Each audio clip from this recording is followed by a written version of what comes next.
皆さんこんばんは。ポッドキャストを聞いてくださる皆さんは Stay My Love in 東京へようこそ。そして YouTube でも今動画を撮ってるので、そちらの方で動画で見てくださる皆さんもこんばんは。今日はねちょっと顔は映さず胸下だけで首下だけで撮ってるんだけど、はい、今日もねおしゃべりしていこうかなって思います。このねポッドキャストでは、東京に暮らす私が恋愛や友情、ファッションやあれこれの好きなこと、哲学、どうでもよさそうでちょっと大事なことを抹茶ラテ片手にお話ししていくポッドキャストになっています。ということでね、今日はちょっと抹茶ラテじゃなくて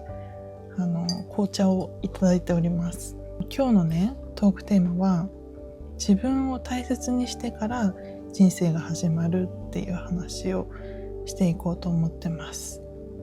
私はね今 Unext でやってる And Just Like That っていうセックス&ザ・シティの、続編というか、そのシリーズをね見てるのね。ちょっとまだ追いつけてないんだけど、最新話までこれを見たりとか、あとはセックス&ザ・シティ自体も過去のものをちょっと見返したりとかしてるんだけど、そうなんかこれを見ててなんだろうな、自分を大切にすることの重要性というか、なんかそういうことをすごく考えたのね。だからこのドラマ見てる人はそれはそれで多分分かるって多分なると思うし、見てなくても多分共感だったりできるお話になってると思うから、ぜひちょっと最後まで一緒に聞いていただけると嬉しいです。そうでね、私がどうして自分を大切にしてから人生が始まるって思ったかっていうと、そのね、セックス&ザ・シティに出てくる登場人物が4人いるのね。でその4人の中の、1人ミランダっていう登場人物がいるんだけど、変な人に好かれやすいのね。セックス&ザ・シティの方では結婚もしていて子供もいて設定なんだけど、それなりに大変なこともありながらも、その子供のママとしても頑張って生きてるし、ですごくミランダは賢いから弁護士なんだけど、だから自分のキャリアも築いてるっていう感じの、登場人物なのね。でもなんかね、いつも変な人に好かれるわけ、ミランダが。なんかそれこそ結婚前のシーンだったりとかも、なんでミランダってこんな変な人ばっかりに好かれるんだろうって思ってたし、その結婚した人が一番まともだったんじゃないかなって私はね個人的に思ってるんだけど、And Just Like That の方ではレズビアンになるんだよね。その自分がレズビアンであることを気づくというか、それで女性のパートナーだったりとかと一緒にいたりするんだけど、でもねその女性のパートナーとかもなんだろうな、すごく変わってるというか、結構ミランダのこと振り回す人が多いなって思ってたの。なんでそんな変な人に好かれるんだろうって思っちゃうというか、ミランダ自身はすごく、勉強もできて弁護士で自分のキャリアもあって、傍から見るとさ、自分に自信があってもいいように思える人物なのに、なんでそんな変な人に好かれるんだろうって思ったところから今日のトークテーマに至ったわけなんだけど、だから今回の話でそのミランダと対照的に語るのがシャーロットっていう子なんだけど、シャーロットはね、ミランダと割と反対なのかな。幸せな家庭を築いてて、で娘が2人いて、旦那さんともうまくやっていて、旦那さんの方もすごくメンタルが安定してるみたいな感じだから、やっぱりこう結婚したい側からするとすごく理想的な家庭に見えるっていう感じなのね。だから結構シャーロットって理想家なのよ。だからこう理想家だけど、でもそれってすごく自分の軸があって、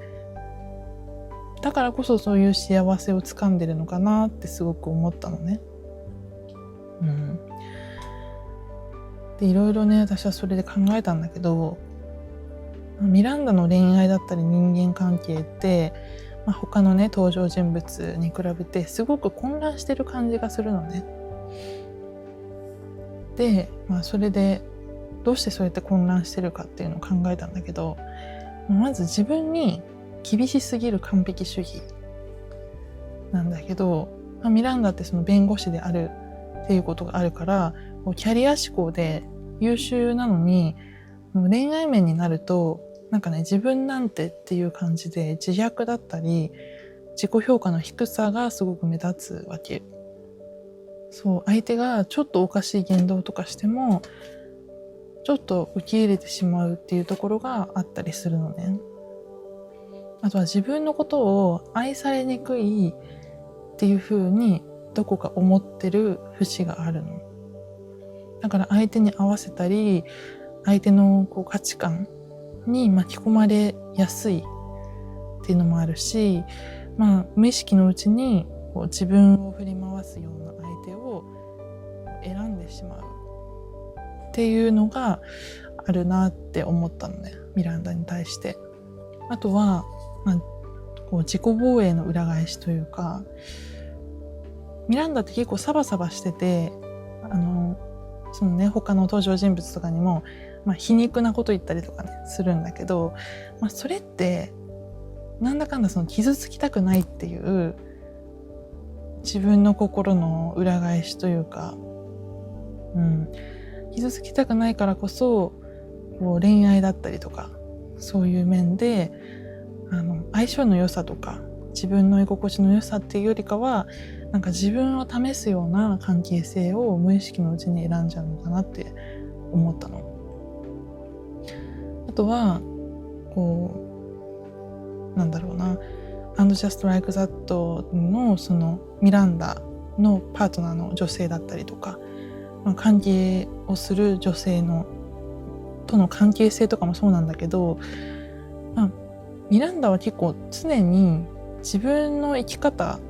だったり自分にとって何が幸せかっ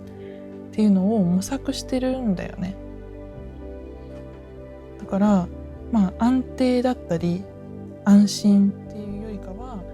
挑戦的な関係性に惹かれるのかなって思ったの。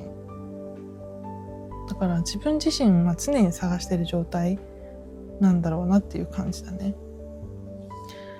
だけどこのさっき言ったシャーロット、幸せな家庭を築いているシャーロットと対比すると、シャーロットは幸せな家庭を築くっていう価値観がすごく明確なのね。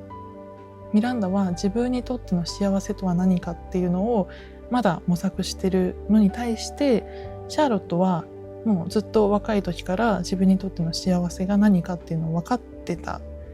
から実現しやすいというか、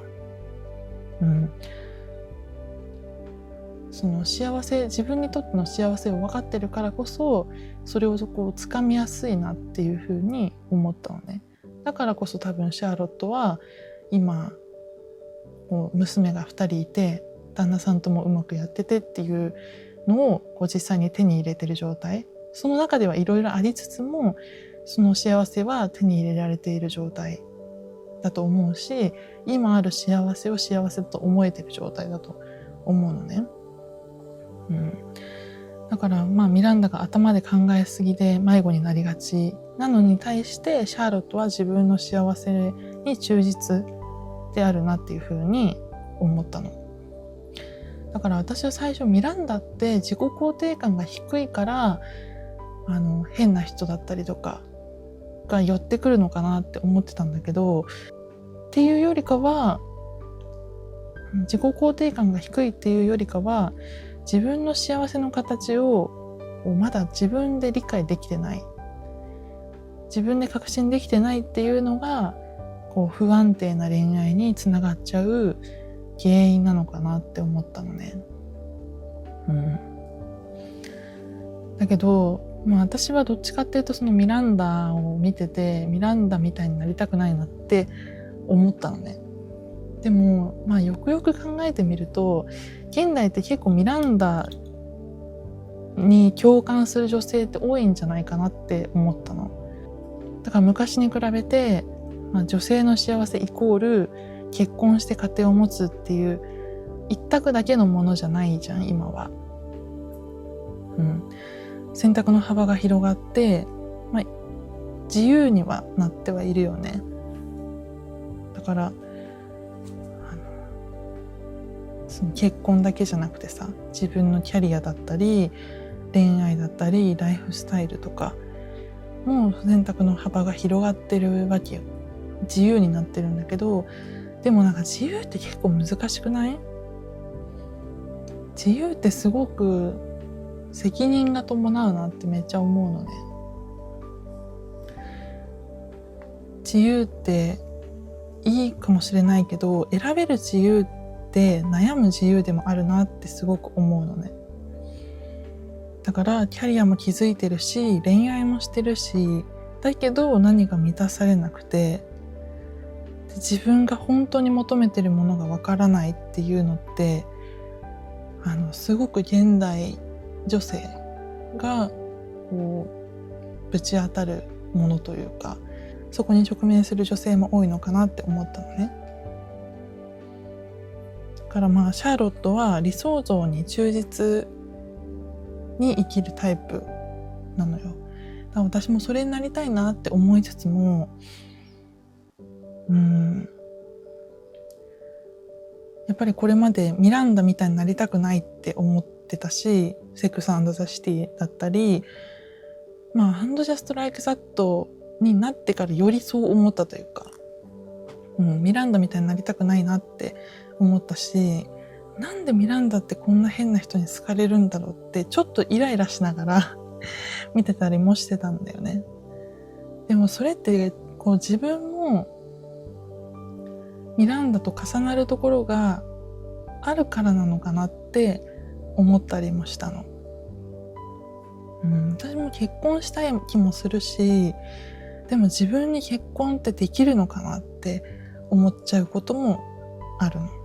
でも逆にそれと同じぐらい自分に自信があるっていうのもっていう気持ちも共存してるんだよね。だからそれも私もミランダと同じで自分の幸せを模索中なのかなってすごく思ったのね。だからミランダみたいにならないためには私はこうなりたいっていう価値観とかを明確にね固めるとかもそうだし、他人のね価値観に振り回されないっていうのもそうだなって思ったのね。それで、今回のトークテーマの自分を大切にできるようになってやっと人生が始まるっていうことなんだけど、ミランダ見ててもわかるけど、その完璧主義だったり、自分はまだまだだなって思う感覚って、外から見たらさすごく頑張ってても自分に OK を出せてないからスタートラインに立ってないっていう感じがするんだよね。だから本当の意味で人生が自分のものになるのって、私は今のままで十分価値があるっていうふうにちゃんと思うこと、自分の幸せを享受することを許せること、今ある幸せを幸せだって思えたりとかすることだったり、あとは誰かに認められるためじゃなくて自分のために選ぶっていう選択ができてるかどうか、こういう状態になった時に自分の人生って自分のものになるのかなってすごい思ったのね。だからミランダもそうだし、キャリー・ブラッドショーもそうだけど、なんか自分を大切にできるようになるまでの旅というか、自分を大切にする過程が描かれてるなってすごく思ったのね。自己肯定感とかって言ったりもするけど、自己肯定感とかよりもより大事というか、自分のこと大切にしないと自分の人生始まらないんだって思うとさ、結構大変なことじゃん。誰かのために生きてるわけじゃないからさ。もちろんそういう部分もあるし、例えば私は犬を飼ってるけど、犬はね、お餅って言うんだけど、お餅のために生きてるっていう部分もあるしさ。親がいて、親のために生きてるっていうのももちろんあるし、そうなんだけど、でもそれって振り回されてるわけじゃないじゃん。自分が、例えば、親のために、こうして、こういう風に生きたいとかさ、お餅のために、こういう風にちゃんと仕事しないとお餅もご飯食べれないからさ、って思ったりとか、そういうのはあるけど、でもやっぱ他人に振り回されて生きるのってさ、本当に自分自身じゃないわけじゃん。そう思うと大変なことだよね。だから、自分を大切にするって具体的にどういうことなんだろうってすごく考えるの。みんなはさ、自分を大切にするってどういうことだと思う？難しいよね。私も割と他人に振り回されちゃったりとか、あとは恋愛とかになると周りが見えなくなるたりもすることがあるから、後から振り返ってみて、なんかもっとこういう風にできたなとか、なんか全然自分のこと大切にしてなかったなとか、相手に振り回されすぎたなって思うことがあるんだけど、だから本当に自分を大切にしたいってすごく意識してるの。だから実際にもう私が自分を大切にしてるように意識してることとかだと、やっぱりさ、これぐらいの世代になるとみんな結婚だったり出産とかしたりしてて、それをインスタグラムとかで見たりするとさ、ちょっと焦っちゃったりもするんだけど、でも私の幸せってなんだっけって一旦考えるのね。ノートに書くのでもいいし、思い浮かべるのでもいいし、一旦考えたら、もちろんそういう理想的な幸せもいいなとも思うし、私もいつか手に入れたいなって思ったりもするんだけど、でもそれだけじゃないから、私にとっての幸せって、例えば私はこういう YouTube だったりポッドキャストを通じて令和のキャリー・ブラッドショーになりたいのね。都会で生きながらもしっかり自分の生活、こうゆったりとした生活をちゃんと保ちつつも、自分の考えだったり私っていう人間をこう喋ったりとか動画を作ることでみんなに知ってもらって、で、セックス&ザ・シティのさ、キャリー・ブラッドショーは、セックス&ザ・シティっていうコラムを書いてたわけだよね。でも今の時代はそういうコラムももちろんあるけど、私が今始められるもので、私の考えを共有できるものって言ったら、こういうポッドキャストとか YouTube とかだから、そういうものを通じてこう恋愛とか友情とか人間関係とかファッションだったり、そういうものをこう話していくっていう、もう令和のキャリー・ブラッドショーに私はなりたいのね。だからそれが多分私にとっての幸せだなって思ったの。だからね、そういうことをしっかりと頭で思い出しつつも、他人の価値観とかにこう縛られないで、振り回されないで生きるってすごい大事だなって思ったのね。だからね、それがやっぱり自分を大切にすることで自分の人生になるっていうことだと思うの。だからね、聞いてくださってるみんなとか、あとは YouTube 見てくれるみんなとかも、自分にとってのこう幸せって何だろうとかさ、自分を大切にする行動って具体的に何だろうとか、なんかあったらコメントでちょっと教えてほしいし、自分で考えるでもいいし、そんな感じの話を今日はしたかったですということで、ちょっと長々と話してきたけど、今日のトークテーマは自分を大切にしてから自分の人生が始まるっていうことでした。はい。ということでね、暑い日々がまだ続きますけども、まだね、9月なのにこんな暑いのね、信じられないけどさ、気をつけてみんなで生活していきましょう。じゃあ次の動画やポッドキャストでまたお会いしましょう。バイバーイ。